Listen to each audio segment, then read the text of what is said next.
May kanya-kanya kaming hotel room na pinagsamahan namin. Isang gabi, noong kami ay 11 taong gulang, iminungkahi ni Maria na mag-ghost hunting kami. Wala akong magandang pakiramdam tungkol dito, kaya sinabi ko, hindi ko talaga iniisip na dapat tayong pumunta. Manatili lang tayo sa loob at maglaro. Ngunit nagpumilit si Maria, na nagsasabing, "Oh, Tara, magiging masaya. Makikipaglaro ako sa iyo araw-araw ngayong summer kung sasama ka sa akin." Sa katangahan, pumayag ako, at inilagay namin ang aming mga damit, kumuha ng mga flashlight, at lahat ng bagay na iyon.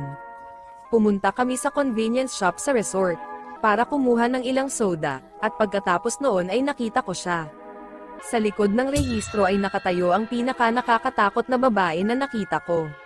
Namutla ang mukha ko, tapos nawala siya. Habang naglalakad kami palabas, napansin ni Maria ang aking maputlang mukha.